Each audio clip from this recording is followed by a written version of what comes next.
Hi everyone, welcome back to our YouTube channel Zero Analyst. This is the project 9 of our 10 SQL project series. In this project, we're going to do a lot of things, and this project is going to be really different than whatever we have done in the last 8 project. So in this project, first we're going to explore the Kaggle's API, and we're going to download a dataset which is called Walmart sales dataset, which is a 10,000 rows dataset using Python. So first we're going to set up a Python environment, and then we're going to use a Kaggle API to download the dataset in Python, and then we're going to clean the data in Python. Once you process the data and once you clean the data, once we do the feature engineering, then we're going to export the data into MySQL and PostgreSQL. So you can use any of this RDBMS tool. If you want to use MySQL, if you want to use PostgreSQL, that's based on you. And then in the MySQL or in the PostgreSQL, we're going to solve some key business problems. And at the end, I'm going to show you how you can publish the project, something like this. So I'm going to include each and every resources that I'm going to use in this project in the video descriptions, so that you can download it and you can basically copy entire projects completely by yourself.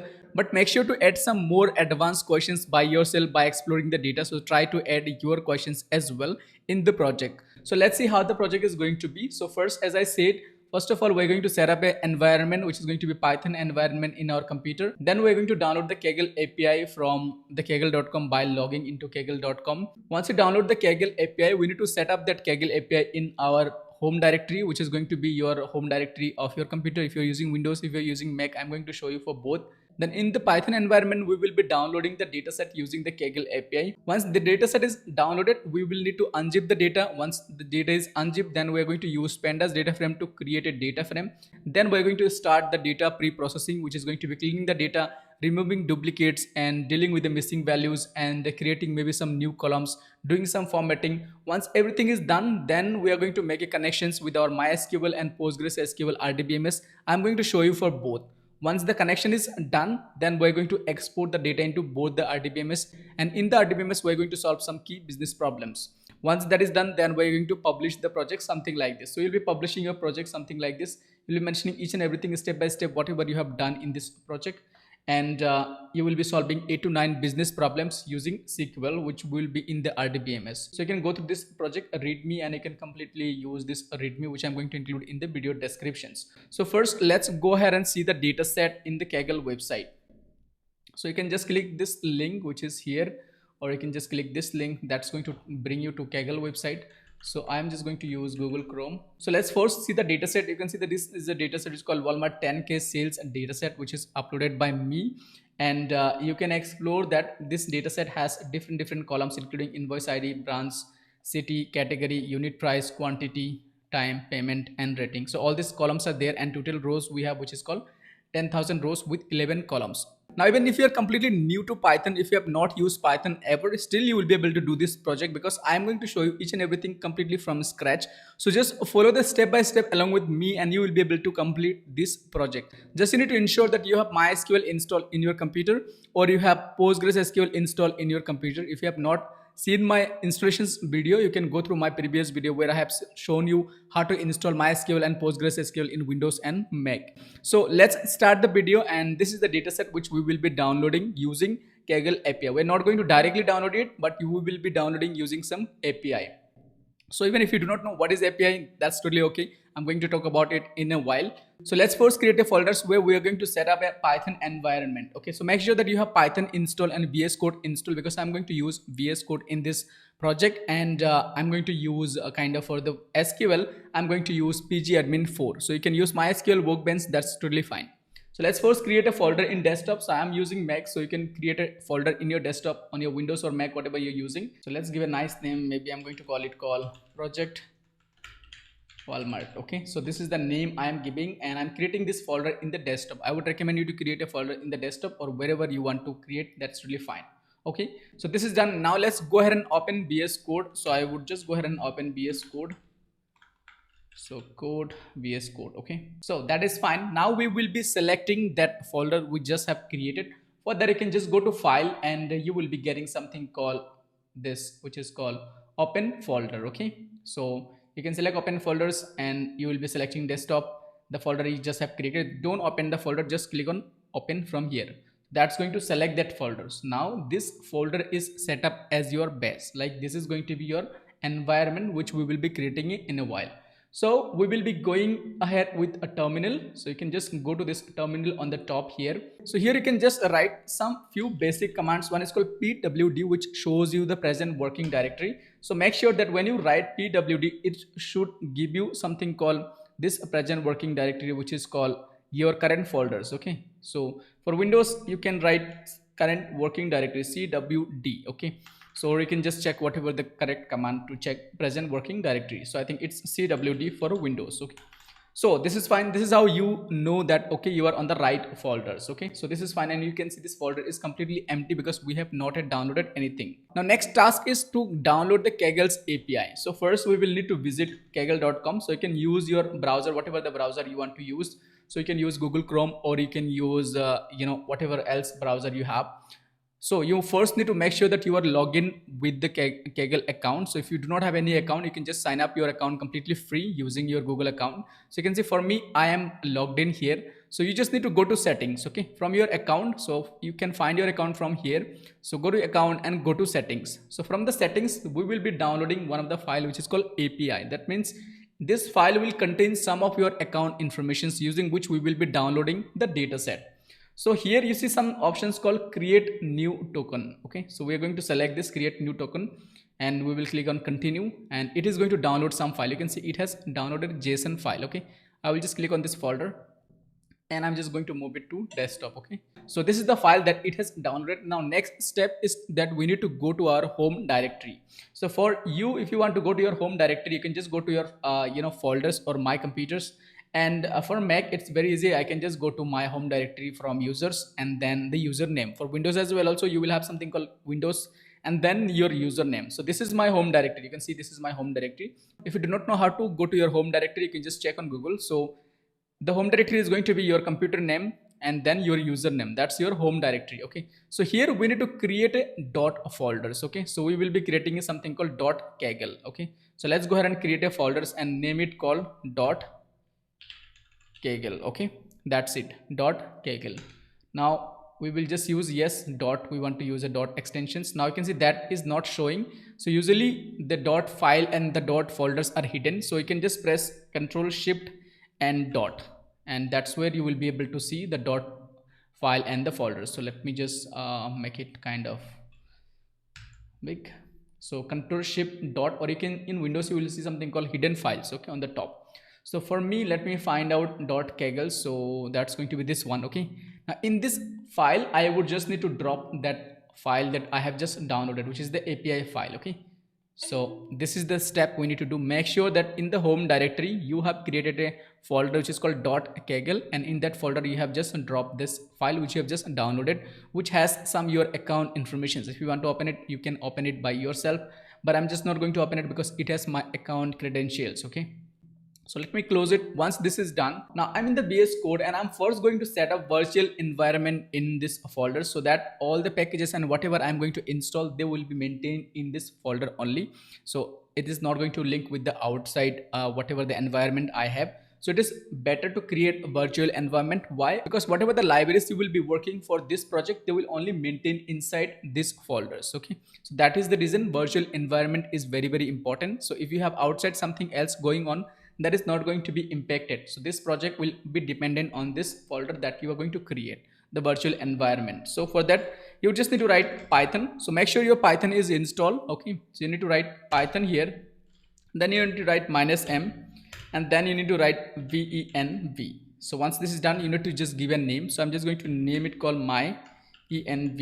Okay, this is the name that I have given. I can just give my env1. Okay, just hit enter. So what you're typing is Python -m venv my env. Now you need to make sure that you have Python install. Okay, how do you know Python install? You can just write Python -- version.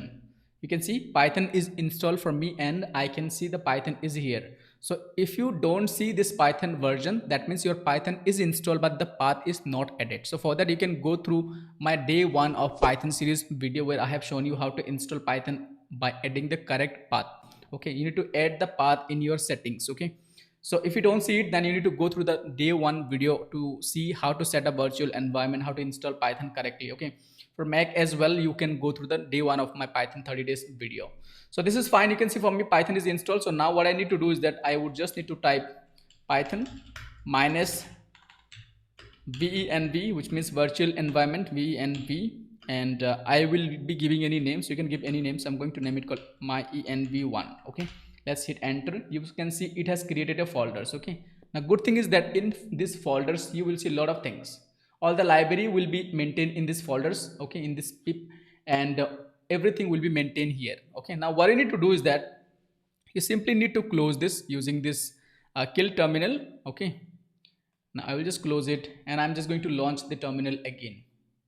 So by default usually it get activated automatically. If it doesn't activate it, that is okay, you can just close it and launch it again. Okay, if it is still doesn't activate it, that is totally fine, because when it will be activated, so let me just kill everything and let's kind of create a test file. Okay, let me just go ahead and call it project.ipynb. okay, and here I'm just going to type code cell. So this is a new Jupyter notebook I have created. I'm just going to add a code here, and I'm just going to say print hello world. Okay, so just to see if my Python is working, see, as soon as I type hello world print, it is saying select Python environment. So here you need to select Python environment you just have created. You can see for me it is already showing my env1. Okay, for you also it is going to show here. So just select it, and you just need to just run it, and it is going to ask you to install Python ikernel. So we will say yes, install, because we're going to use Jupyter notebook here. So it is going to install all the packages Jupyter notebook that required to run Jupyter notebook.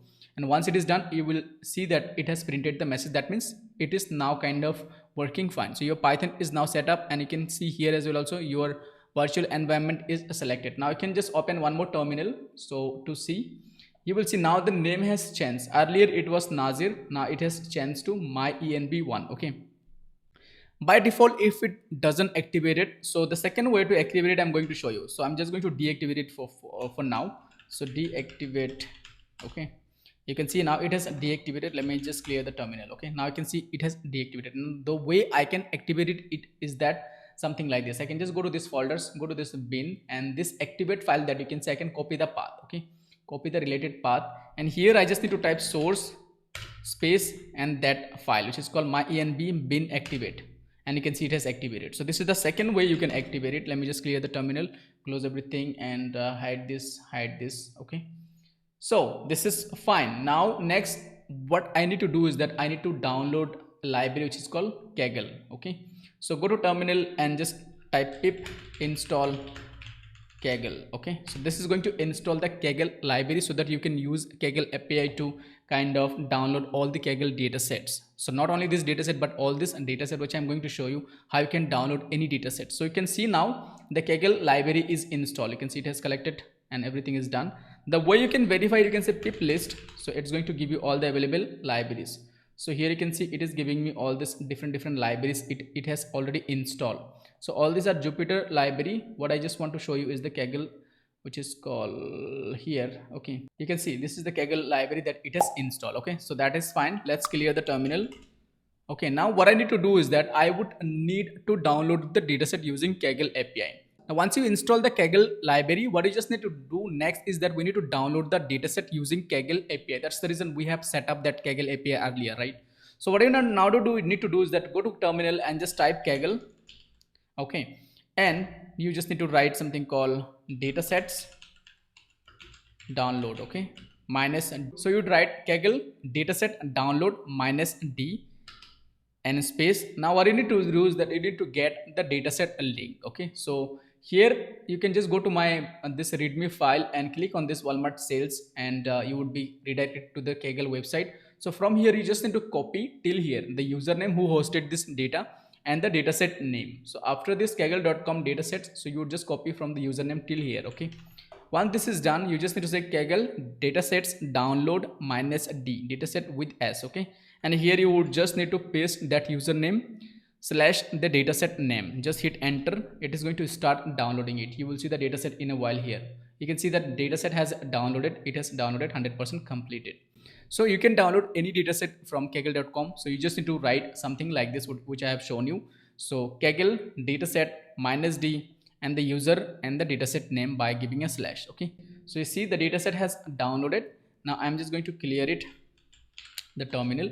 So there is a two way you can unzip it. You can just go to this folders and you can unzip it by right clicking and double clicking unzip it, or you can just type here unzip. For Mac you can just type unzip and you can just give this file path. Okay, so you can just copy this, which is called relative file path, and give it here. It's going to unzip it. Okay, you can see it has unzipped that folder. Now I have this file which is called walmart.csv. Okay, so let's go ahead and quickly see what is this data set and what this data set contain. Okay, let me just open this, and if you see, this is data set of sales and it has total rows of 10,052 data sets, 10,052 rows, and it has so many columns: invoice ID, branch, city, category, unit price, so many different things. Okay, and you can see it has something called price, but in the price it has some dollar signs. Okay, so there is a two way you can explore this data set in Excel, or you can kind of use in Pandas data frame. That's going to be fine. So just to show you, I can just rebuild this in the finders in my folders, and I can just open it in Excel just to quickly see what is going on here. Okay, so let's quickly have a look in Excel so that we can understand where this project is heading. Okay, so if you see here, we have invoice ID, which has a different invoice number, basically the sales ID. This is the sales ID. We have branch ID or branch name. You can see it's by the name called branch. We have city, where this branch is located. So this is a Walmart sales record. So we have 10,000 Walmart sales data sets. Category, which is a product category. We don't have the product name by the way, and we have something called unit price. Okay, so quantity, date, time, payment, rating, profit. So we do not have something called total unit, which we are going to create using Pandas. Okay, now if you see here, one more thing, in the unit price there is something called dollar sign. This is going to create an issue while you will be kind of using in SQL, because you cannot convert it into a number because of this sign, which we will see how to deal with it, how to kind of remove this dollar sign using Pandas. Okay, so I think this is a time which time the sale took place, and the payment, different payment types, rating, and profit margin. Okay, so very basic things we have, but the rows we have, which is 10,000. Okay, so you can have a quick look on this data set so that you know what we need to do next, right? So this is fine. So we have identified that one thing that we need to fix is this dollar sign. The second we need to fix is that is going to be creating a new column which has a total. Okay, now before that we need to clean the data, because this data may have some duplicates and missing values, which you cannot see it here, but we will see using Pandas data frame.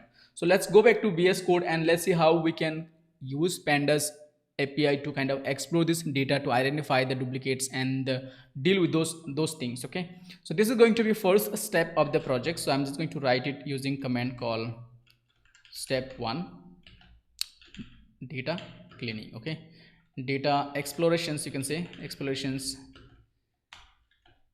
and loading. Okay, so we're going to do in the first part is that we're going to load the data. So first let's import the library that we need. Okay, so I'm just going to say importing dependencies. So in this box all the libraries we will be importing. So first only now I need Pandas, so I'm just going to say Pandas. I'm going to import Pandas, but before that I need to install Pandas. Okay, so for that what I'm going to do is that I'm going to write a command here called import Pandas. Not import, is going to be pip install Pandas. Okay, so it's going to install Pandas for me, and I'm just going to create a new file here called requirements. Okay, .txt. Okay, and here I'm just going to write all the library that I'm going to install here. So one is called Pandas. Okay, so I'm going to save it just for the future requirement. So Pandas we have installed. You can see now the Pandas has installed. Okay, so let's go ahead and first import Pandas as PD, so that we can use Pandas as a PD. It's going to initially take some time, and once the Pandas is installed, then we can kind of proceed. Okay, so you can see it is now installed. If you want to verify it, Pandas versions, you can say print pd dot underscore version, and it's going to give you the version which is 2.33. Okay, so this is fine.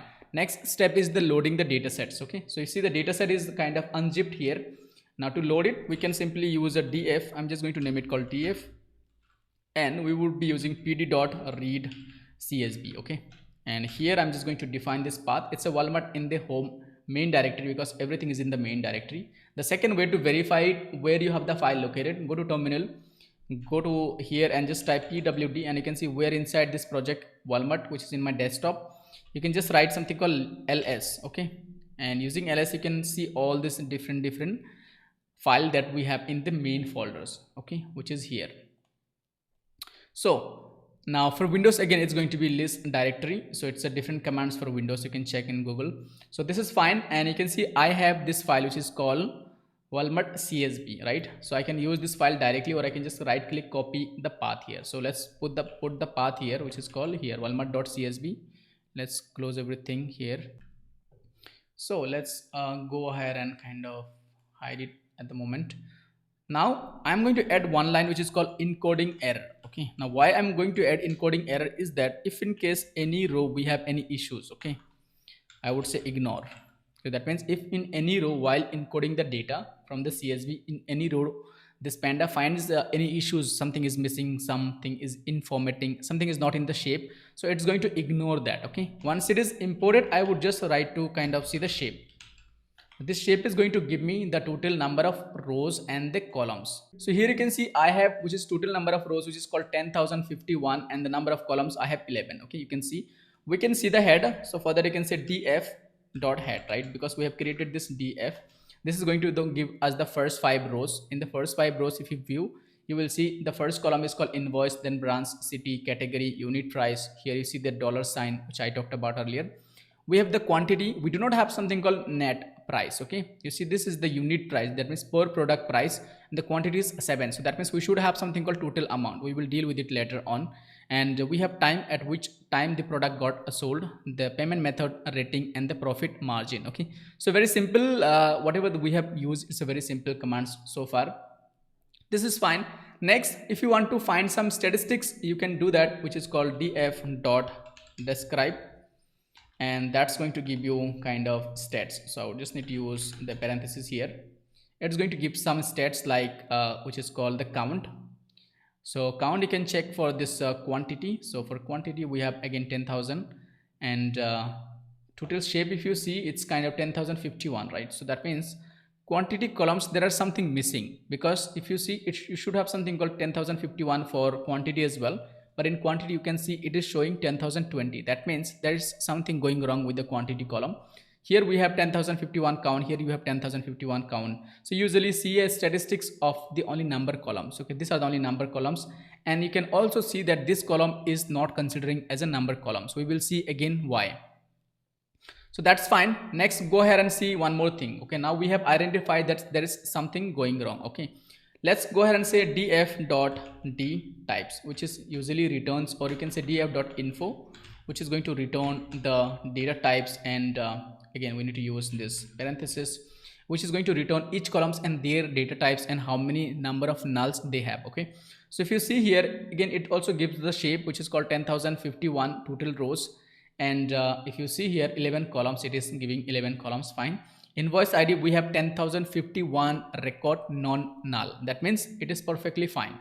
But if you see branch, it's also fine. City also fine, 10,051. Category also fine. But if you see the unit price, it says 10,020. That means there are 30 records which is missing. Okay, in unit price and quantity also 30 records missing. The rest all the columns seems to be fine. Okay, and if you see here the data types, the invoice ID seems to be int. That's okay.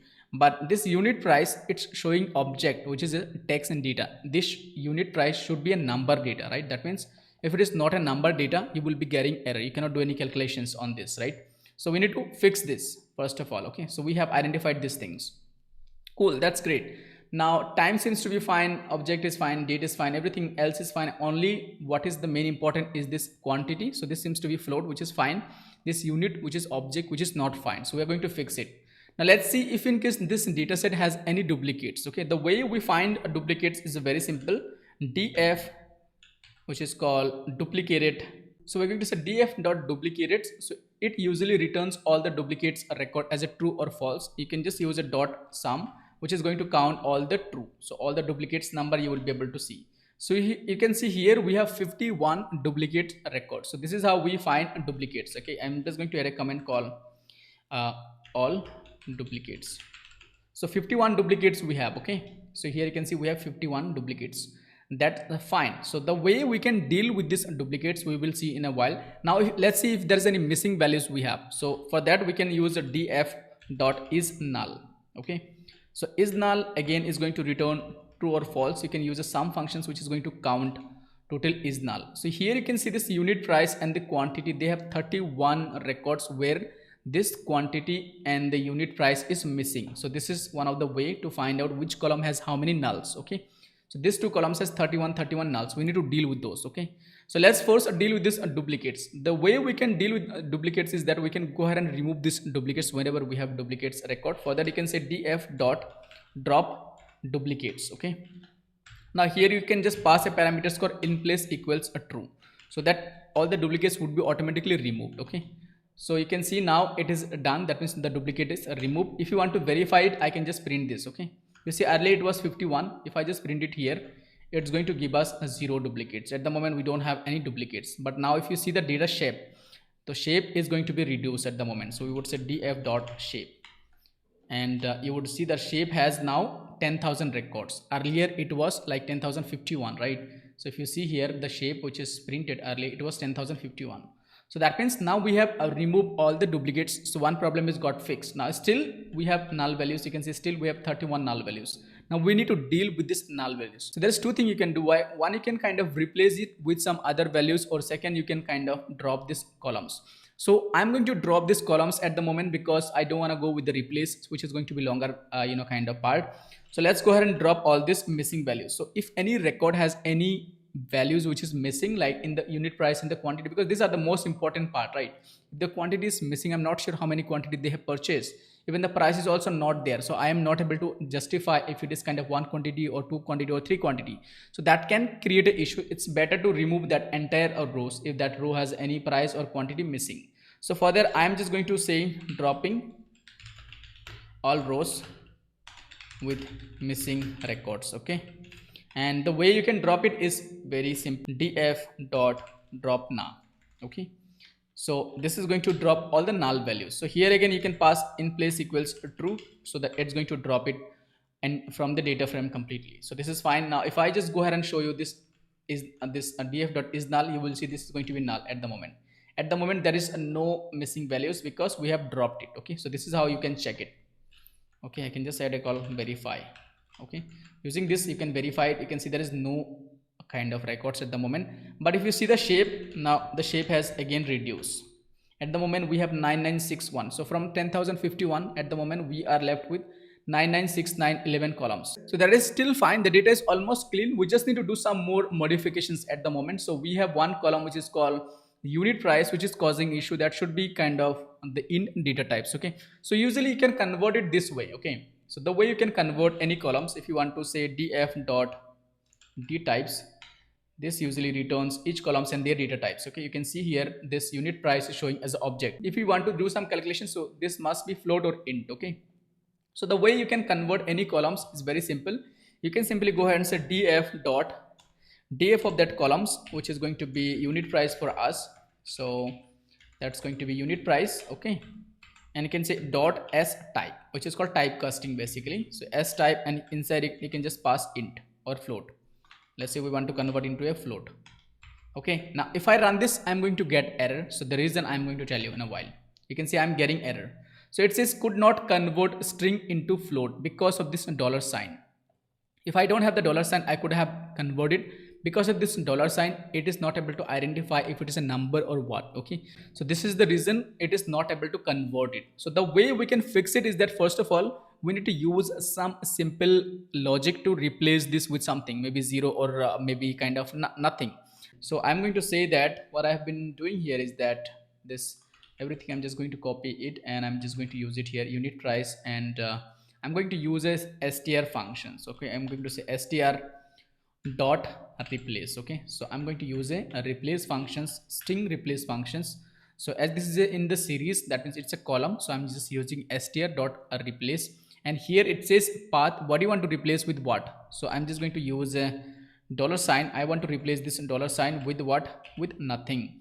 That's the reason I'm using empty string here. Okay, so this is fine, this is going to be replaced. Okay, now the problem is that this is replaced. Even if I just print the data frame, which is called df.head, you will see that it is not implemented in the actual unit price column. Okay, so what you can do here is that you can replace and assign this back to the actual column. So that means you can once this is done, okay, you can assign this back to this column. Okay, the way you can do before that, let's kind of convert it into float. So we would say s type and float. Okay, so first convert it to float, then I'm going to assign this back to this column, which is called unit price. Okay, so that because we do not have in place equals true here, so I need to just assign it back to the same column. So that means after this is fixing it, I'm just assigning back to the same column, and I'm going to print the head. You would see this time it has implemented. Okay, right now it is kind of corrected. Now if I show you this info, using this info, if I show you the data types, it has now changed to float. Okay, so we can go ahead and say that df.info, and you would see that this time it has converted, which is called unit price. It is now float. Okay, perfect. Because now we can create a new column, which is going to be unit times quantity. That's going to be a total price. Okay, because we need a total price column. So for that, we can go ahead and do a simple step to create a column. So the way you can see all the columns, existing column, you can say df.columns. This functions return all the columns that is present at the moment in this data frame. So you can see all these are columns: invoice ID, branch, city, category, unit price, quantity, date, time, payment method, rating, profile, profit margin. Okay, these are the columns we have at the moment. So we need one more column. So let's go ahead and create a column which is called amount. Okay, I'm just going to name it called here maybe df of total, maybe not amount but total, and I'm going to say equals, and here I would need to put the values. So what I am looking for is kind of the total, so that's going to be unit price and this quantity. So I'm just going to copy this, and I would say df of this, which is called unit price times, which is called times, and this quantity. So that's again going to be df of quantity. So df of quantity. Okay, so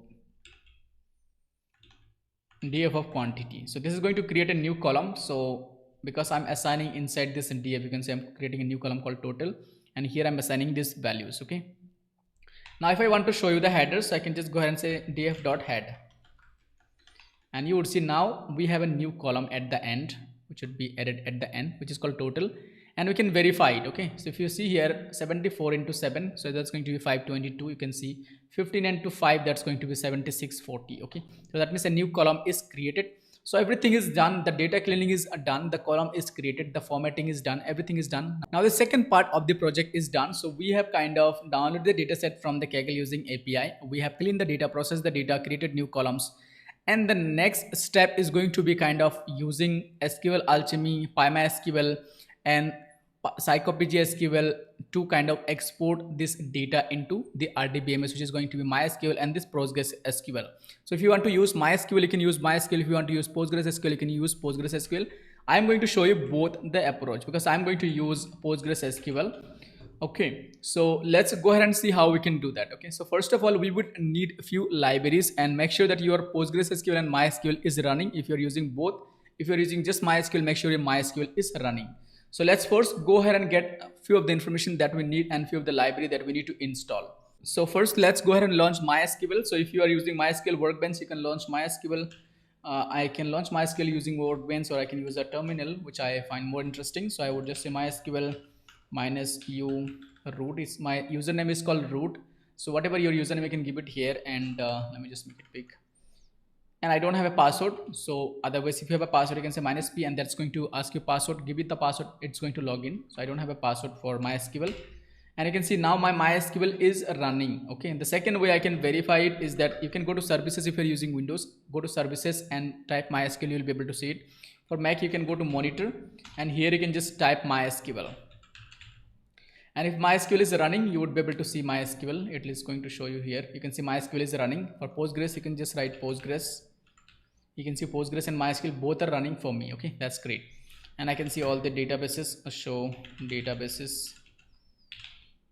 Okay, all the databases are here. I can just say drop Walmart because I'm just going to create one.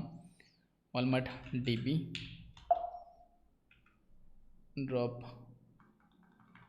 database. I need to say database Walmart DB. Cool. Now I can say show databases. So at the moment I have all these databases ready, and for PostgreSQL I'm going to check it later on. So first let's go ahead and talk about the libraries that we will need to connect our Python with this.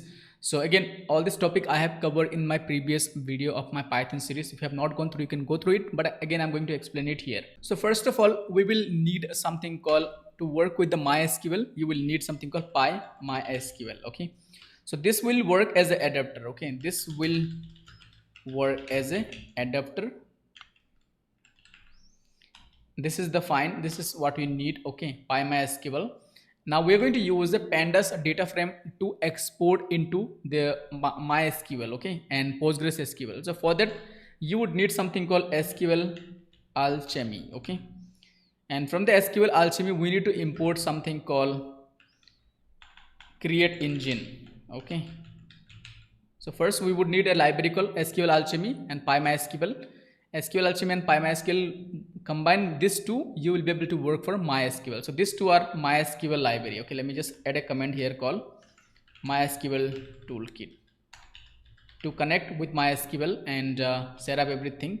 Now for PostgreSQL, you would need something called psychopg2. Okay, so you would need psychopg2, what you need, and you would need SQL Alchemy, which is going to work fine for PostgreSQL. So for PostgreSQL you would just need SQL Alchemy and psychopg2. So these are the tools only need. So basically you would need only one libraries. Okay, now you can also use MySQL connectors, which is going to kind of work fine for MySQL, but I think using these two it's going to work for now. Okay, so let's go ahead and install this library. So let's first install PyMySQL. So we'll go to terminal and make sure our environment is activated, so next time we don't have to install.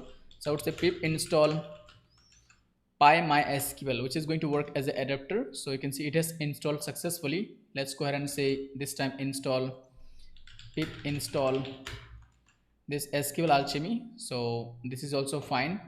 Now I'm going to install psychopg to work with PostgreSQL. So pip install psychopg2. Okay, so everything is installed. You can just verify it using pip list.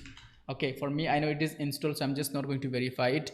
And here what I'm going to do is that I'm going to kind of run this. Okay, here I'm going to say import PyMySQL, and I'm going to say from SQL Alchemy I'm going to only import this feature which is called create engine to make a connections with my MySQL. Okay, so here I'm going to say import create engine. Okay, so this is fine, and I'm going to say import psychopg2. Okay, so let's run this, and it's going to kind of do all this needful. So everything is installed right now. You can see I'm just going to add this thing in the requirement so that I know what are the libraries I have been using it in this project. Okay, SQL Alchemy and SQL Alchemy psychopg2. Okay, so these are the only 4 library we are using it so far. Okay, so this is fine. Now what you need to do is that first let's make a connections with MySQL. Okay, now you need to familiar with few of the login credential of your MySQL. Okay, so let me first go ahead and talk about it. Okay, so let's talk about the login credentials. Okay, MySQL. Okay, and for MySQL you must have something called, which is called host. Okay, so host, if you're using MySQL in your local machines, it's called local host. Okay, that's for local machines. Now let me just first of all, this is for host, we have something called port. Okay, for MySQL default port is called 3306 if you're using MySQL on the local machine. If you're using MySQL in the cloud, so maybe the port is going to be different and host is going to be different. So this is fine. Now you would have something called user. So usually for MySQL username is root if you have not changed it. If you have changed it, you know it. There is something called password. If you have a password, you would enter the password here. Okay, I don't have a password, so your password, you will be entering your password. Okay, password from MySQL if you have one. Okay, so I think this is only what you need: host, port, username, password. Okay, this is for MySQL. Now for PostgreSQL, which is called PSQL, and for PostgreSQL also we would need the same thing. Okay, but the things are a little different here for PostgreSQL. So let me just go ahead and write it. So for PostgreSQL, if you have the PostgreSQL setup on your local machine, it's going to be local host. Port is going to be 5432 for PostgreSQL, and the user is going to be Postgres if you have not changed it, and your password. So for me, I have a password here, just called x0000. If you don't have a password, that's fine. So this is fine. This is what we will need to make a connections. Okay, because why we're making a connections, because we are going to export this data. The data is clean, which is called df, right? So this data we're going to export into PostgreSQL.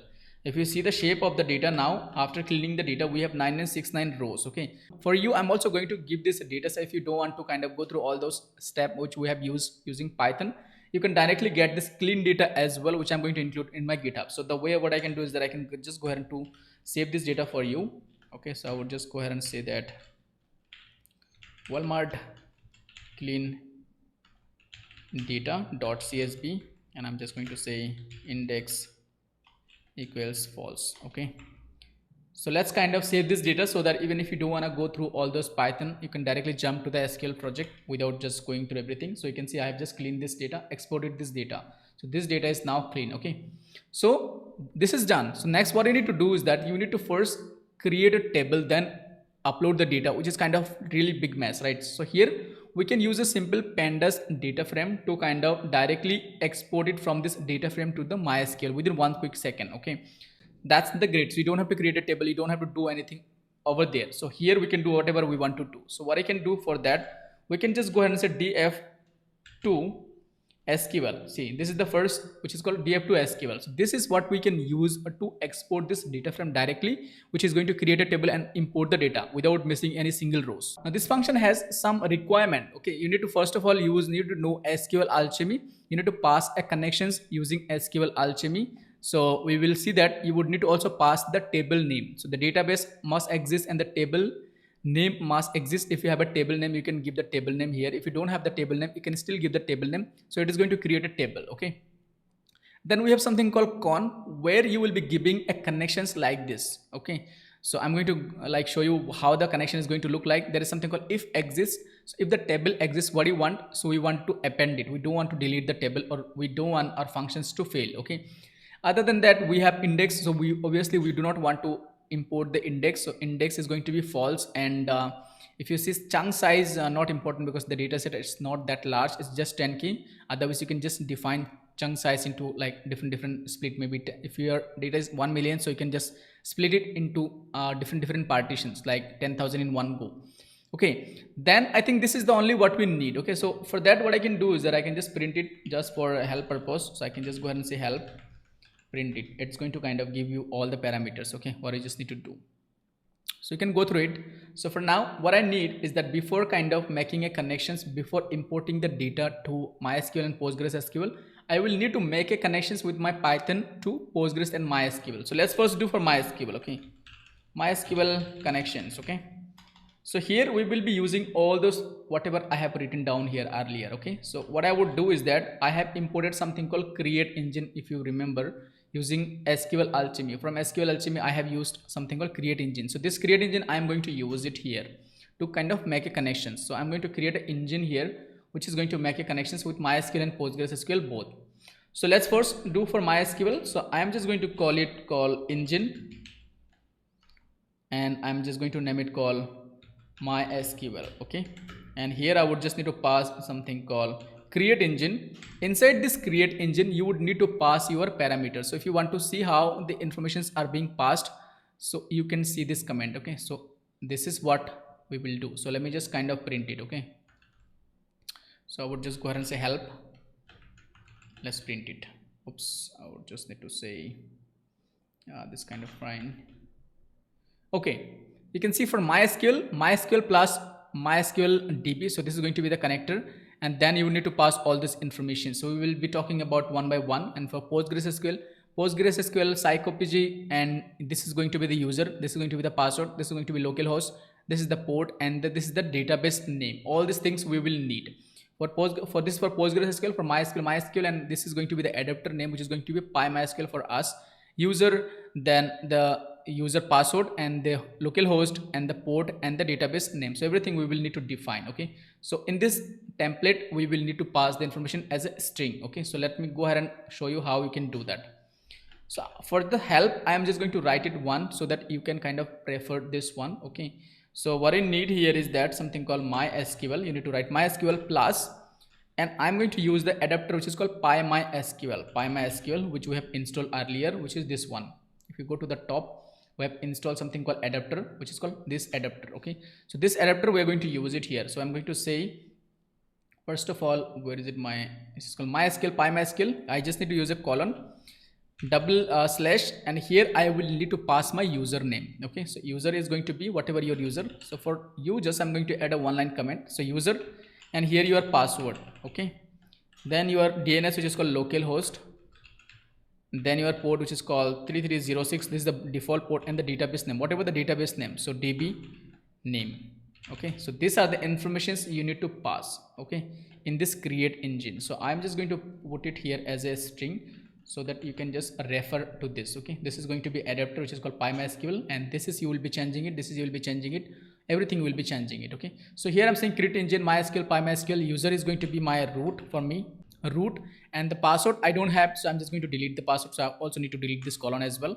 Localhost, yes, that's correct, the port is correct. DB name, I don't have a DB name, so what I will do is that I am going to create a DB in the MySQL so that I don't kind of, so that I can directly connect with that. Okay, so for that I can just go ahead and say create database. Here you can use SQL Workbench, whatever you are using it, tool, database, and I'm just going to call it Walmart DB. Okay, let's go ahead and run it. You see it is created. I would just verify it, something called show databases. So right now we have Walmart DB, but at the moment I don't have anything. I can just show you, use Walmart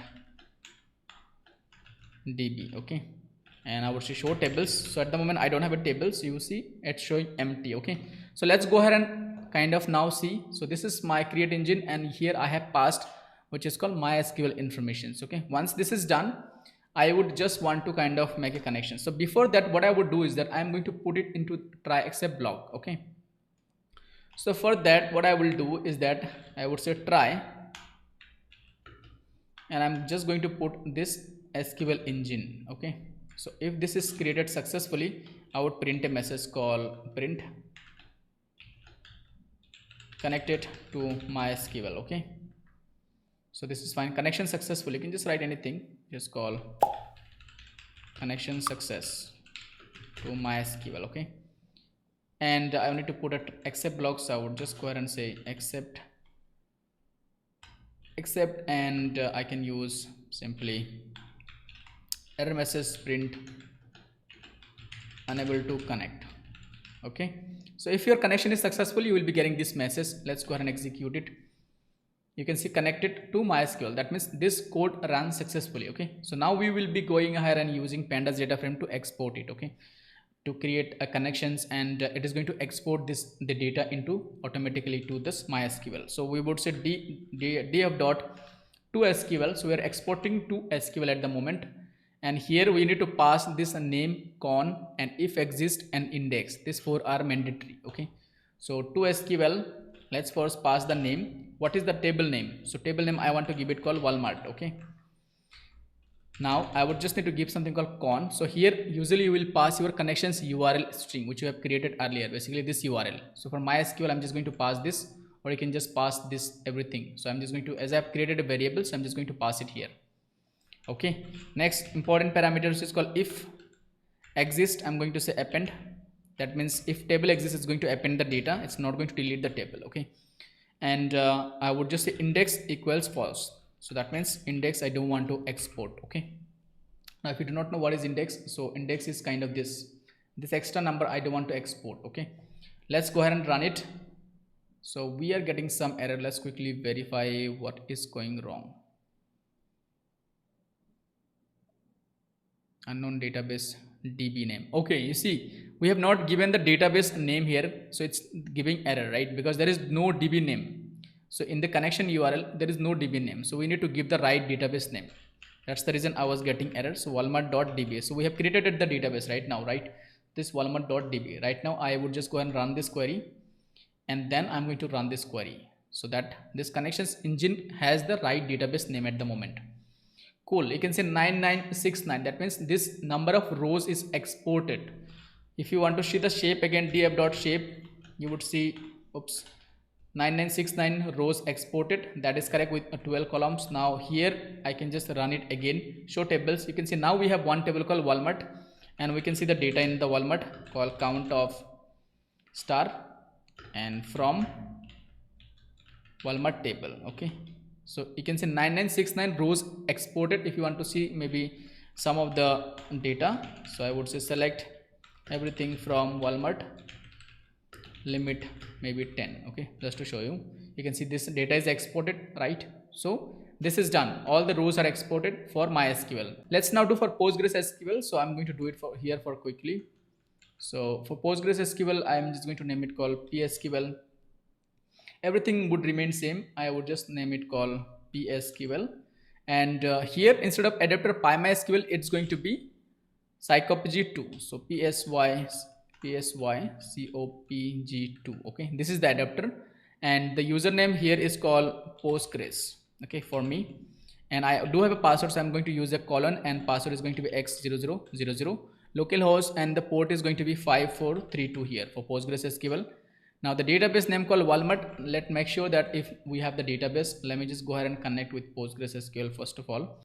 Okay, so here we have logged in using pgadmin, and let's go ahead and create a database called Walmart. Okay, so I'm just going to call Walmart DB. Okay, so let's create a database by the user. So you can see Walmart DB is created. Now we will be connecting with Postgres using VS Code. So let's go ahead and say here we are connecting with PostgreSQL. So PSQL, and we will say that Postgres. So PostgreSQL adapter is psychopg2. The user is Postgres. The password is this, localhost 5432 Walmart DB. Everything seems to be fine. Connected to PSQL, and let's run this. Instead of this, it's going to be this. Okay, it is connected successfully. So this time we are going to just reuse everything the same. Just I would just update this connections name to this engine PostgreSQL. Okay, let's go ahead and run it. It's done. So it's showing 9691 row number is not showing, but you will see that it is kind of data is already here by now. Okay, let's go ahead and run it. So we will click on refresh, and you will see a table here in the public. So the table, and you can see the Walmart table is here. So let's kind of go ahead and see the data in the Walmart table. So I would say select everything from Walmart, and you can see the data is already here. All right, now as we have the data in PostgreSQL and in MySQL, so it's on you which tools you want to use, which RDBMS tool you want to use. You want to use PostgreSQL or you want to use MySQL, and you can solve the business problem. So let's first go ahead and see each and everything, all the business problem that we have. So I'm first going to explore the data. I can see that a lot of things are here. So we have different cities, and we have a total column as well at the end, which is here, and we have a profit margin, we have a rating, we have a payment.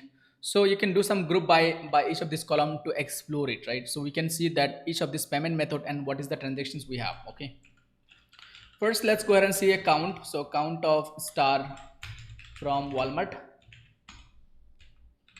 So let's see what is the total transactions we have, which is called 9969, which is perfect. Let's go ahead and now see maybe how many distinct the payment type we have. Okay, maybe this different payment type. So for that I can simply go ahead and say distinct payment method from Walmart. Okay,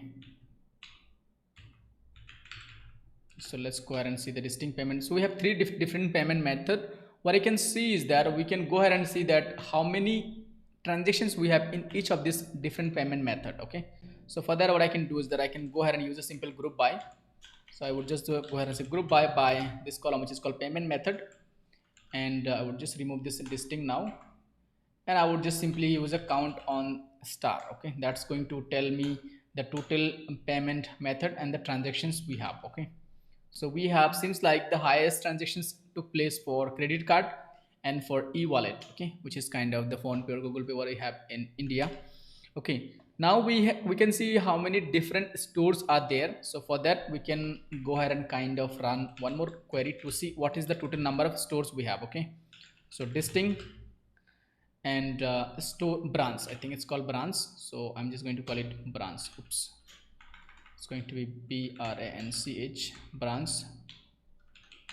from Walmart. Okay, Let's see how many branches we have. Right, although the column exists which is called branch, but it's not showing due to some reasons. So I think the issue is with this branch name and the city name columns are in the capital letters. And in PostgreSQL, whenever you write the column name, it by default convert into lowercase. Okay, so if you see, that's the reason it's saying column doesn't exist. Okay, so for that we can go back to the actual table and they change this column name to lowercase, and then we will try to export it back. Okay, so what I'm going to do is that I'm going to drop this table called drop table Walmart, and then I would just try to export it back. Okay, before that I would just need to convert all the columns into lowercase. Right now you can see the column is showing is the uppercase. Okay, these two columns, which is causing the issues. So for that what I can do is that I can just type it here, dot columns equals, and I would just need to type it again, dot str dot lower. So using string and lower functions, the column name is going to be converted to lowercase for all the columns. So let's run it. You can see now branch name, city name, everything is converted to lowercase.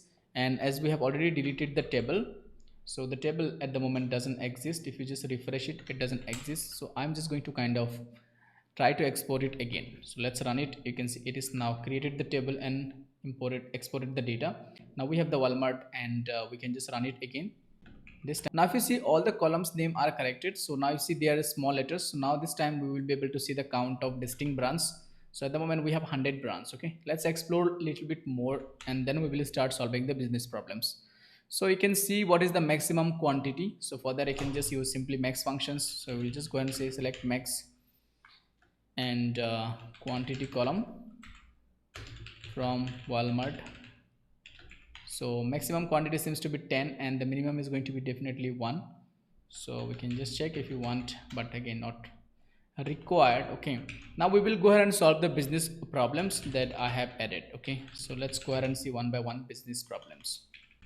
Again, you can explore the data by yourself and you will be able to find different problems which you can solve, and you can include your problems based on the data set and based on your analysis. So let's go ahead and see the first problem. So I have brought it down all this problem in a notepad. Let me just get the first problem. Let's go ahead and see the first problem. It says find the different payment method and the number of transactions and the number of quantities sold. Okay, so this one kind of we have already solved, but again I'm just going to kind of solve it again. So it says we need to find out here question number 1. This is going to be question number 1. Find the different payment method and the number of transactions, which is for each payment method we need to find out number of transactions and number of quantities sold for each payment method, transactions and the quantities sold. Okay, so we have seen something here, the payment method. Let's go ahead and see it here. Okay, so we have for each payment method, now we need to find out the number of transactions and the number of quantity sold. Okay, so number of transactions, which you can see it here, this is the number of transactions. Number of quantity sold, for that I can just go ahead and add a new column which is called sum of quantity. Okay, so that's going to give me the number of quantity sold. Okay, and this is going to be my, which is called as number of invoice or payments. Okay, so let's go ahead and run it. So for each payment type we have number of payments and number of quantities sold. So seems like again you can see for the credit card it's showing the quantity is the highest, and for e-wallet this is the second highest, and the cash this is the third highest. Now this was our question number 1. Let's go ahead and see the problem statement 2. So let me just copy the problem statement 2 here. So this is going to be the problem statement 2. Let me just hide everything here to make it little clean. And the problem 2 says identify the highest rated category in each branch, display the branch, the category and the average rating. Okay, so we need to identify the highest rated category in each branch. So in each branch which category has the highest rating, and then we need to display the branch, category and the average rating. So these are the things that we need to display. Okay, so to solve this, let's first have a quick look on the data set. So I'm going to say select everything from Walmart and let's select the tables. Here you can see we have the branch. For each branch we need to find out one category based on the highest average rating. Okay, so for that basically for each branch we can do a group by the branch, and then we can do a group by the category, and we can do an average rating. Then we can select one kind of one kind of category that has the highest average rating. Okay, so this is what we're going to do here to solve this problem. So I'm first going to select the branch. So each branch, that's going to be my here, it's called branch. Then I'm going to select the category, and what I'm need to find out for each branch, and inside each branch, each category, and I'm looking to find out the rating. Okay, that's going to be this rating column. So average rating, so this is going to be as average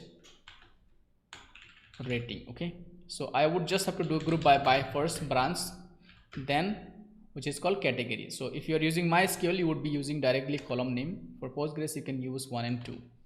So you can see for each branch, each category, and the average rating. If I just do some order by, so order by first maybe the branch, then I would need to do by maybe the 3 and descending. So I would have the highest in a category that has the highest rating for each branch. Let's see. So here you can see for branch 1, electronics seems to have the highest rating, which is 7.45, and rest you can see for maybe, let's see for branch 2. So for branch 2, again food seems to has the highest rating, and for branch 3, sports seems to have the highest rating. So different branch and have the different category and the highest rating. Okay, so what I can do is that we can kind of use a window functions called rank here to give some ranking, because see, for each branch you would need the first record, because the first record has the highest category, right? For 1 for this, for 2 for this. Okay, so for each of the branch you would need the first record. Okay, for 8, this is the first record. Okay, so for that, what I can do, we can do a window functions which is called rank. That's going to create a new column here, and inside this rank we can kind of assign some number for each of the records. They will have a different numbers. So the first record will have the first number, which is called 1. So you will go ahead and say over, and we will say partition by branch, because inside each branch we are giving the ranking, and I would say order by. Instead of giving it here, I would just say that our order by this average rating descending, and I'm going to call it called rank. Okay, so let me just remove this order by now, because as I have done inside the window functions, I don't have to do anything. Now you can see this first record has the highest rank. For this branch, this record has the highest rank. Okay, so simply now we can simply filter by this rank, which is going to be the rank 1. Okay, that is going to give us for each branch one product that has the highest ranking. There could be 2 product as well, if in case this ranking is the same for 2 branches. Okay, for 2 product, for 2 categories. So for that, I can just use a subquery, or I can use a CTE. So I'm going to use a subquery for now. Select everything from this which is called this query, and I'm just going to put in a subquery this. So let me just put it here, and directly I cannot use a where functions to filter it, so I would just need to use it outside. Okay, so this is how I would be getting each branch and one product that has the highest ranking, which is this one, highest rating. So for each branch, you can see now we have 100 branches but 101 products. So that means for one branch there could be 2 products with the highest ranking, highest rating. Okay, so this is how we have solved the question number 2. Let's go ahead and see the problem statement 3. So the question number 3 says identify the busiest day for each branch based on the number of transactions. Okay, so we need to find out each branch and the day where they have the highest number of invoice or highest number of sale. Okay, now if you see in this date column, we have this data as a text. Okay, so we would need this data as a date type, then only we can extract the day name, and then we can see which day they have the highest sale. We can do a group by the branch, and then group by the date, and then we can do a count on the number of invoice. That's how we will be able to see which day they have the highest sale. Now the problem, as I said here, we have this is a text and data. So first let's fix this. Okay, let's go ahead and maybe create a new column, then we can assign this as a new data types. That's one way, or we can do another way. So let's see how we can do it. So let's go ahead and do this way. So let's me first select this, which is called Walmart. Okay, let's first select this column, which is called date column. At the moment we have date column. Okay, so if you see here, we have the date column, which is 2019, and the way we can fix it is that we would need to create a new column, or we can use in a select statement only. But let me first show you how we can do it. Okay, so we can say to date functions. Let's first convert this into a date. Okay, so for that we would first need to say the column name, which is called date, and the shape that I have at the moment, which is called DD. Then I have month, then I have which is called YY, right? So 2Y at the moment I have, and I have in this shape. So I have in this shape at the moment, which is Indian standard. So DD MM YY. So to date I'm saying this, and I'm just going to give it call maybe formatted date. Okay, let's go ahead and run it.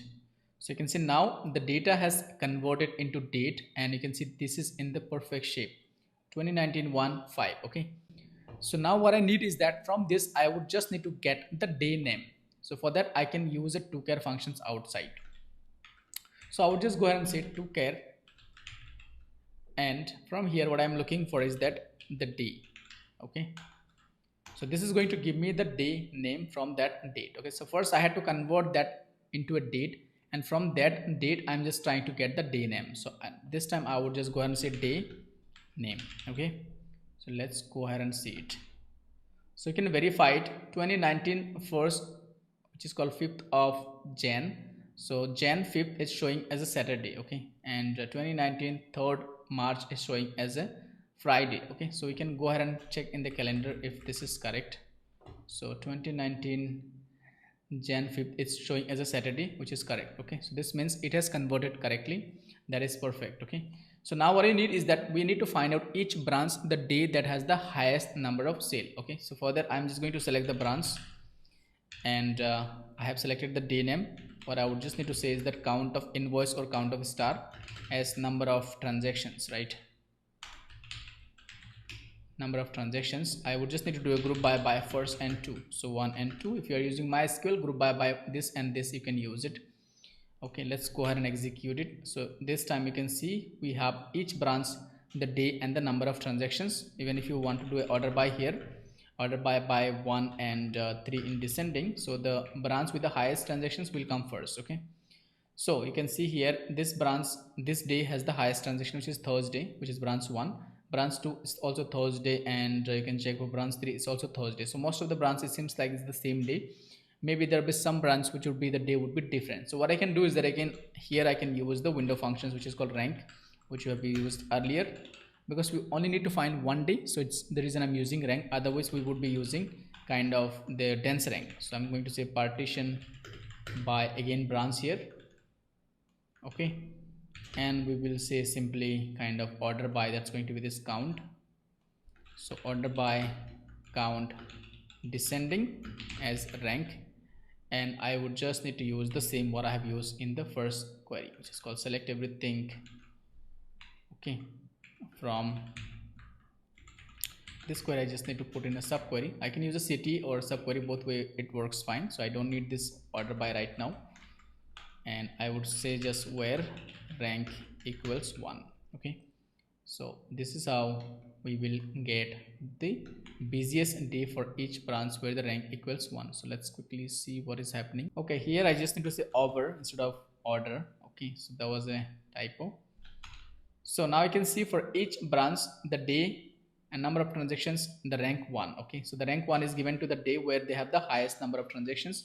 For branch 94 it's Tuesday, so for 95 it's Thursday, for 97 it's Friday. So different branches have a different day. Okay, so this branch 16 has a Tuesday, this branch has a Friday, some branch has a Wednesday. Okay, so you can see each of the branch and one day that they have the highest number of transactions. Here is the number of transactions we have filtered based on the rank. Okay, so this is how we have solved the question number 3. Let's now see the question number 4. So I'm just going to get the question number 4. That's going to be calculate the total quantity of items sold per payment method, list the payment method and the total quantity. So this one we have already solved, so I'm just going to kind of reshare it here. So question number 4, this call calculate the total quantity of items sold per payment method, list the payment method and the total quantity, right? It's the same which you have solved here, quantity and the payment method. Okay, so payment method and the quantity, so that's going to be, which is this one, right? So payment method and the quantity, we don't need the kind of this number of transactions. We are just interested in the payment method and the number of quantities sold. Okay, so this was the question number 4. Now again, as I said, you can add more complicated questions by your analysis. You can do the explore the data sets, try to find out more advanced questions, and you can include that in your resume. So let's go ahead and see the question number 5 now. Okay, so I'm just going to edit here. That's going to be question number 5. So it says determine the average, minimum and the maximum rating of product for each city.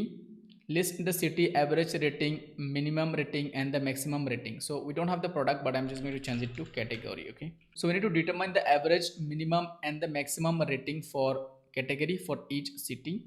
List out the city average rating, minimum rating and the maximum rating. Okay, so this is what we would need to do. So here it is very simple. We will first need to have a quick check on the data set, which is called Walmart. So then we will see the step by step. So first we need to do a group by the city, because for each city, for each category, we need to find out the rating. What I need to find out is the minimum rating, the average rating and the maximum rating. So that is what you can do by doing group by. If you do a group by the city, so then you would need to do a group by the category. So we do not have the product name, so I'm just going to select category and I'm going to use a min on this rating. So that's going to be as min rating.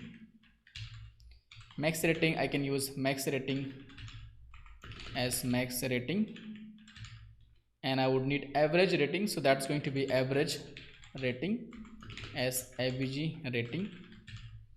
I would just need to do group by the first and the second column. So if you're using MySQL, you can use group by city and category. So I just need to add a comma here. Let's go ahead and run it. So for each city, you can see the minimum rating, the maximum rating and the average rating. We total have 13 list of cities and their minimum rating, the maximum rating and the kind of average rating. You can see it here. Okay, so question number 6. Let's use it here. So it says calculate the total profit for each category by considering the total profit as unit price times quantity times profit margin. List the category and the total profit and the ordered from highest to lowest profit. Okay, so you just need to order highest to lowest and each category and the total profit, what we just need to list down. Okay, so it's a very simple, we just need to calculate the profit for each category. So first of all, let's see each category and the total revenue that we have collected. Okay, so for that we can simply go ahead and say select category and we can do a sum on this total. I think we do have a column called total, which kind of gives us the total amount. So based on the total columns, we can find out the revenue. We just need to multiply this total with this revenue margin. So this is the total column. So from Walmart, group by 1. So I have each category and the total revenue. This is the revenue. So now if I just need the profit, so I would just multiply with margin. Okay, so let's see if the correct column name is margin or not. I think it's called profit margin. Okay, so profit margin is the column name. So let's go ahead and see. So this is the profit for each category. Okay, so I can just name it called profit. Okay, so for each category, this is the profit we have. So this is the category name, this is the profit we have. So if you want to see the revenue as well, we can just go ahead and print the revenue as well. Okay, because as we have already calculated the total, so we don't have to kind of now do quantity times unit price. Okay, revenue. Okay, so total revenue we have, total profit we have for each category. So we have total all the 6 category. So revenue and the profit, you can see there is a difference between the revenue and the profit. Okay, let's go ahead and see the question number 7 now. So question number 7, so it says determine the most common payment method for each branch, display the branch and the preferred method. Okay, for each branch we need to find out what is the most common payment method. So this is very interesting question. So let's quickly have a look on the data set. We would just go ahead and say select everything from Walmart. For each branch we need to find out the most used payment method, that's going to be the common payment method. So for that, what I just need to do is that we need to do a group by the branch, and then we can do a group by the payment method, and we can do a count on this invoice ID to see what is the payment method that is kind of the most preferred. Okay, so for that I would say branch, then I'm going to say kind of count of star, which is kind of total transactions, and I would also need to do a group by payment method. So two group by I need to do, which is by 1 and 2. If you are using MySQL, so it's going to be branch and the payment method.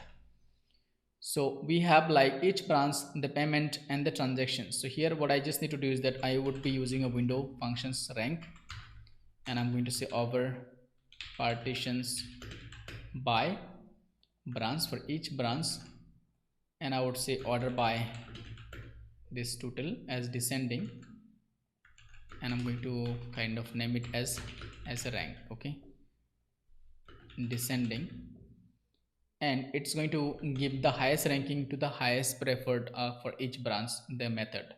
So let's kind of go ahead and check now. So here you can see for this branch, okay, for branch 1 the e-wallet seems to have the highest preference, which has a 45 transactions.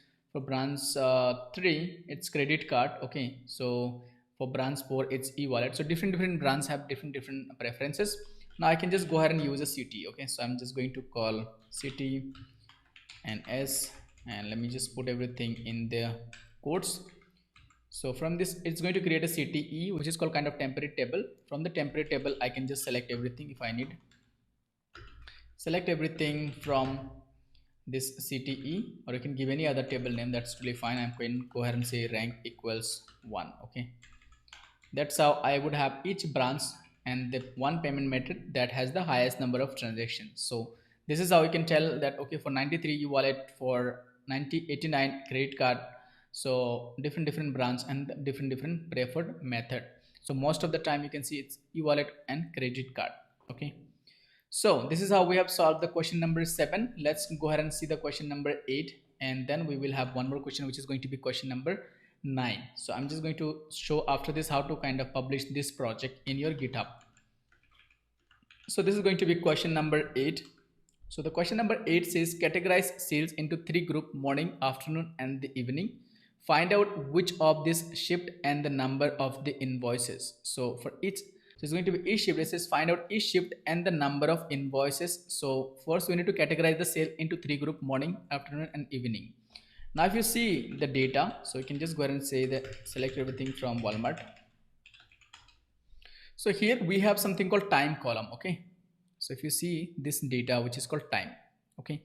So based on this time column, what you just need to do is that we need to categorize each order. If it is in the morning, so then it is in the morning. If it is in the afternoon, it's going to be afternoon. If it is evening, it's going to be evening. Then in the each shift we need to find out how many number of transactions are happening in each shift, okay. So for this we are going to use a case statement to categorize each orders and into different group based on the time, okay. So first of all, this data is not in the time shape. If you see the type is saying is a text, so this time again we need to convert it into time. So for that what I can do is that I can simply go ahead and type time and double dot time. Let's see if this time function is working here. So let's go ahead and select it, okay. Most probably it's going to work because this data is in the proper shape. So this is the hour, this is the minute, and this is kind of the seconds, okay. So it's going to work. So this is the column name and I'm converting into time. Now it's time, you can see it's showing as a time shape, okay. So this is what we're going to do. So first let's select everything saying star and saying star, and I'm converting this time data into time shape, okay. So right now if you see there's a new column that is created using this time column, and now it is in the time. So I can, now what I can do is that I can create a different shape based on this column, okay. So I can use a case statement here for that. So I'm just going to say case when, and I would just use this column when this time, okay. When this time, I can just put this inside a brackets. Now what I can do is that I can go ahead and say when this time. So from this time what I would do is that I would extract the hour, okay. Now if you're using MySQL, you can simply use hour outside. For PostgreSQL, you can extract the hours. So you can go ahead and say extract hour, okay, from this time, okay. So we're going to say extract hour from this time.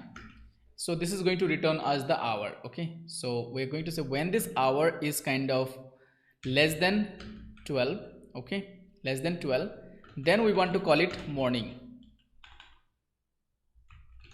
So then we want to call it morning, okay. So just need to make sure that you are using it in proper shape. So I'm saying case when this extract hour from this time, then it is morning, okay, because as it is not in the time shape, I have to first convert it and then extract the hour. Then I'm checking if it is less than 12 then morning. Okay, so this is fine. Now what I'm going to check is that if it is greater than equals to 12 and maybe less than maybe 5, then I would call it as afternoon. Okay, so for that I'm just going to say when. Okay, now I'm going to use a between, so I'm going to say when between this x tag and time. Okay, x tag this time and is kind of between. Okay, so when I'm going to say when x take this time between, and I'm going to put the value called 12 and 17, then I would call it as afternoon. Okay, so this is simply giving me the hour, so I am checking the hour is kind of between 12 and 17, then afternoon, else I would call it evening. Okay, so this is fine. I would just close the case here, call end, and I'm calling it daytime. Okay, or shift time, whatever you want to call it.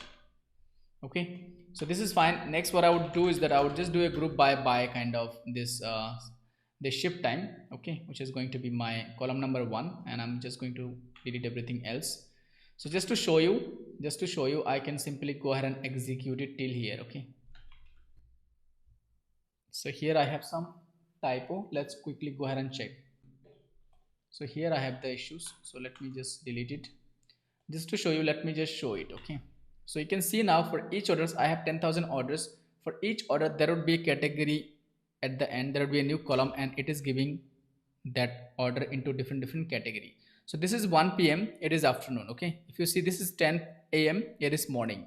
If you see this is kind of 8 p.m, it is kind of evening. Okay, so different time you can verify it. It's 12:43, it's afternoon. Okay, it's kind of 10, it's morning. Okay, so that means our logic is working properly fine. What we have done is that we have first converted this time into time shape, and then we have extracted the hour, and then we have kind of checked if it is less than 12 then morning. If it is kind of, here you need to understand one thing, this is just returning the hour from this time, and then I'm checking between 12 and 17. Here 12 and 17 is included. Even if it is 12, it is afternoon.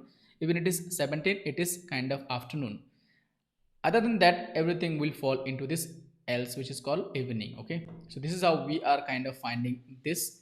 Now what I just need to do is that I would just need to do a group by this column, which is called case, which is called my daytime, and I can just check the number of transactions. So I would say count of this, and this is how I will have kind of each this different groups and that number of transactions. So seems, if you see it here, seems afternoon has the highest number of sales, which is here 4,636. Evening has 3,246, and the morning has the least sale, which is 2,000. Okay, now if you want to see it by branch, so what I can do is that I can go ahead and select the branch.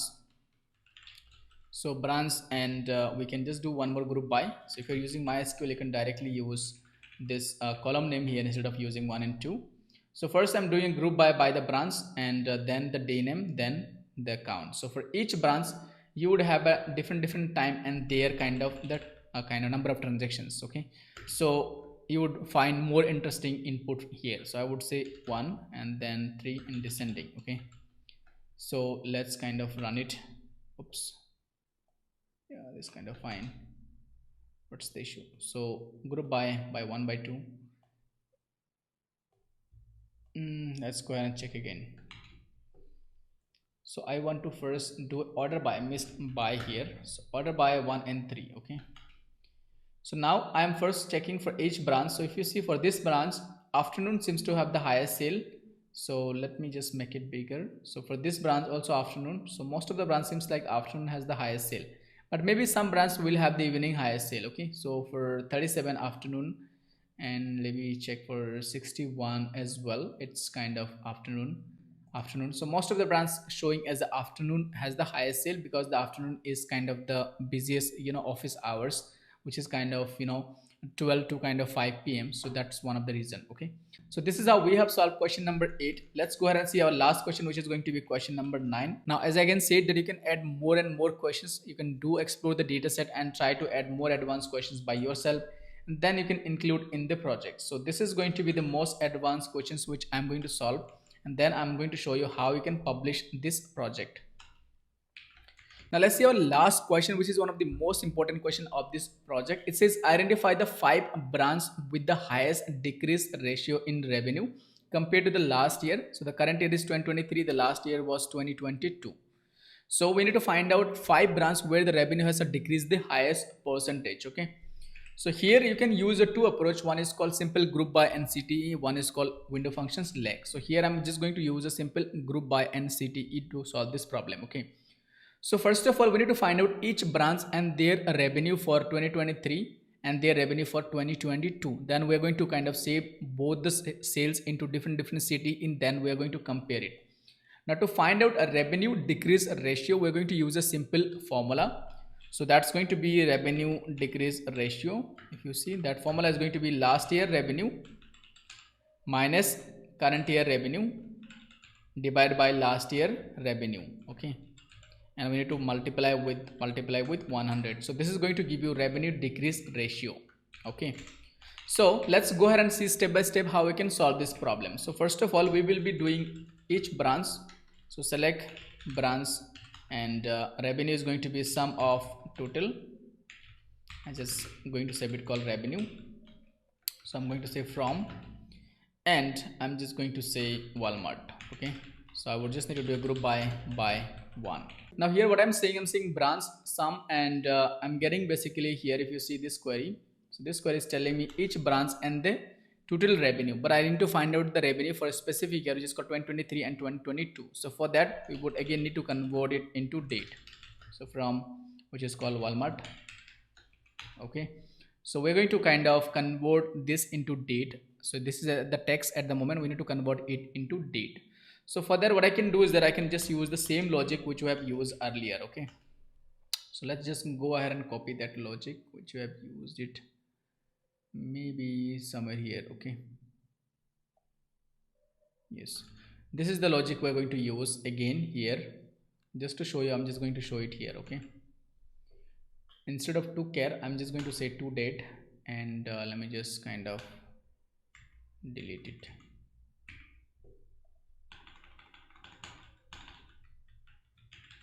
Formatted date. Okay, so let's select it from Walmart.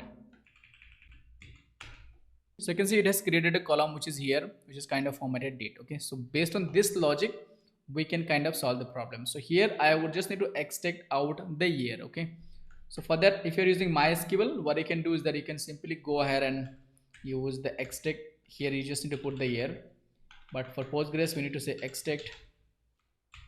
Here I'm going to say year from this, which is called this functions. Okay, and if I just show you, it's going to give me the year. Okay, so this time instead of having the date, you can see now I have the year. Okay, so here I can just use this logic which is going to give me the year before doing the group by, and here I can just go and say what I want to compare it 2022. So I would just put an where conditions, and I would go ahead and say that where this year equals 2022. So this is how I would be getting the data only for 2022. So right now the sale that you see, this is for 2022, right? 2022 sales, correct, for each branch. So I'm just going to save it in a city. I'm just going to call with revenue 2022. Okay, s, let me just put everything in the quotes. Okay, so this is my 2022 revenue. Let's go ahead and kind of see the next year revenue, which is called 2023 revenue. So for that what I would do is that I would just go ahead and reuse this logic here. Okay, but I'm just going to use it in a new CTE. Okay, so that's going to be here, and I would change it to 2023. Okay, so I got the revenue here. I'm just going to name it call revenue 2023. Okay, so both are done. So if you see here I would have a different revenue. Okay, so each branch and the different revenue. Now what I'm looking for is that I can do a join between these two branches, right? The branch name, based on this branch name I can do a join because the name is going to be same.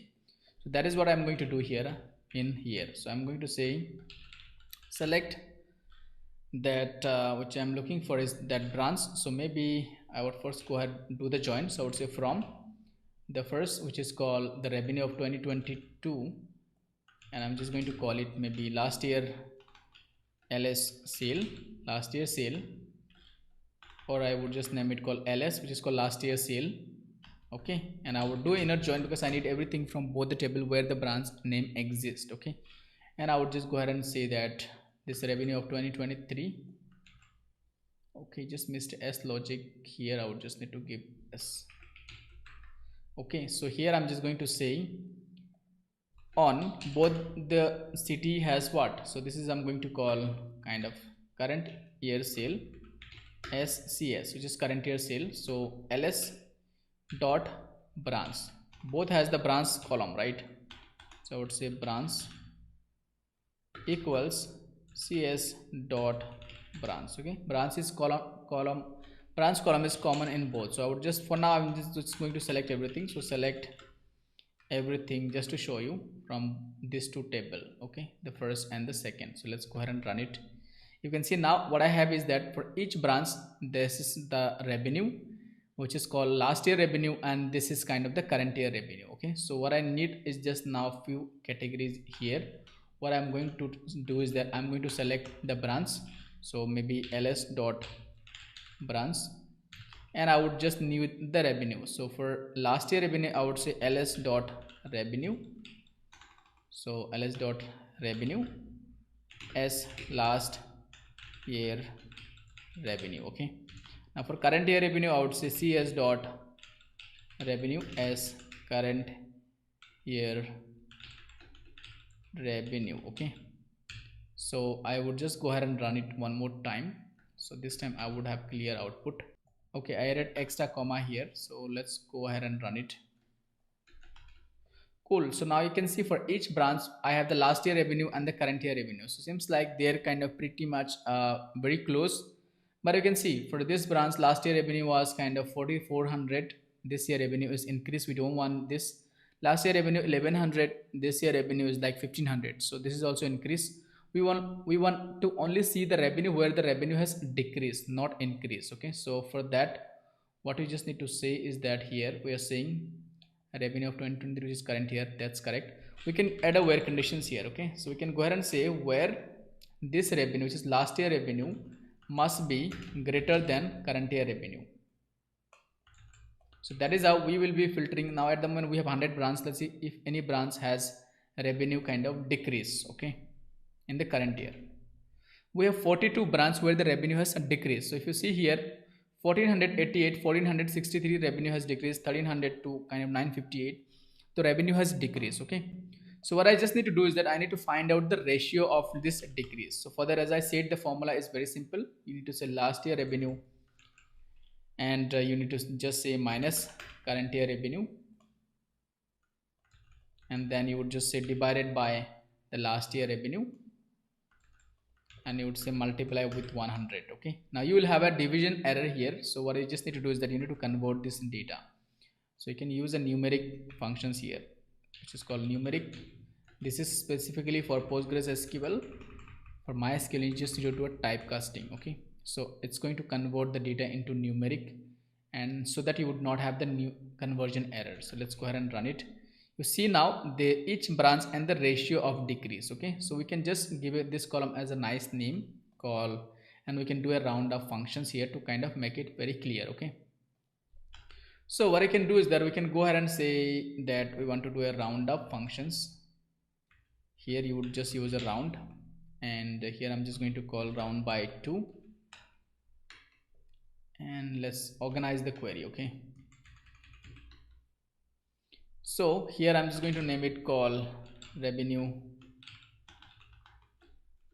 decrease ratio. Okay, because we're going to filter by this, so I'm going to say order by, which is called 1 2 3 4, fourth column, right? Fourth in descending, and we need to select the top 5, right, with the highest number of percentage decrease. So let's go ahead and run this query. So you can see the highest revenue decrease for this branch, which is called 45, and the last year sale was $1731. The current year sale is $647. So 62% revenue decrease for this one, 47, 25 to 1058%. Okay, so this 5 bar you need to select. Okay, so this 5 has the highest revenue decrease. So you can simply use a limit here.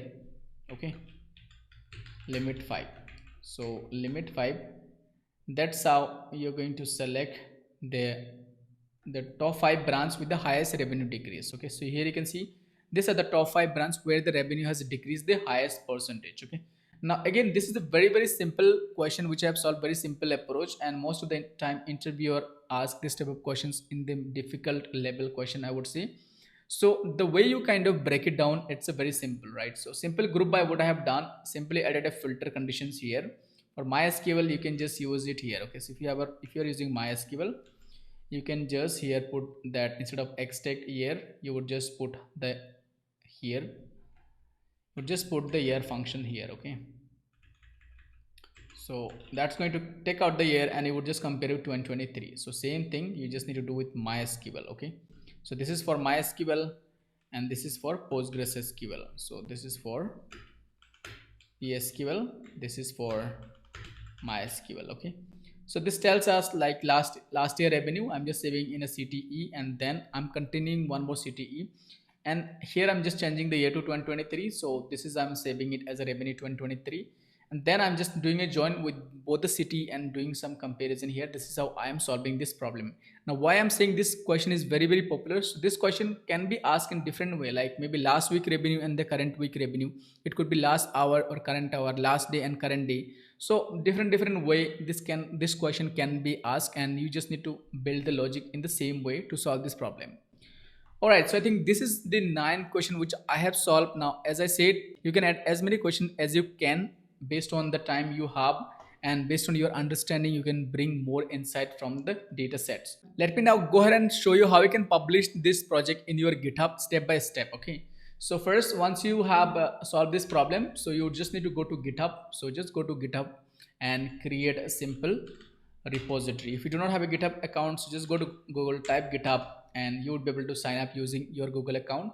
Once you signed up, you would have similar profile like me, which is me. You can just click your profile and you can edit yourself.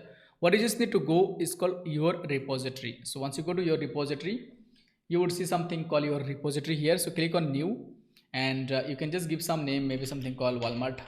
Okay, sales test 1. So I'm just giving it as a text because I already have one. So make sure it is public, make sure this readme file is enabled because I'm going to give you the readme file. Okay, so once this is done, you would just click on this edit, and you would just go to my readme file, and you can just click on, you can just copy everything which I'm going to give you. So just copy everything and paste into your readme which you have just created. Okay, so here you will just copy paste everything, and your project is ready within just a second. Just make sure to solve all the problems because you need to upload your SQL queries and your approach. You can remodify all this step by step, and you can change whatever you want to change. You can also add some questions. So here I have added step by step everything I have mentioned. So here you can add these questions and you can add these solutions. So the way you can include your SQL queries, I'm going to show you.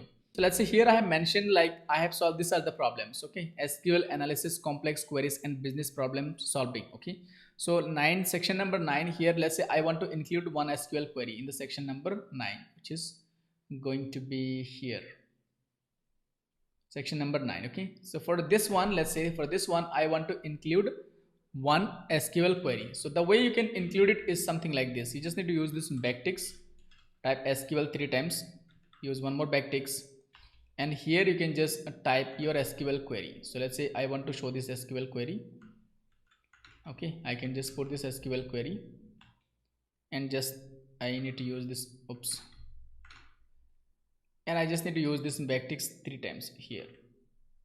Let me just go ahead and do it again 3 times, and here also you need to use the backtick 3 times before using SQL.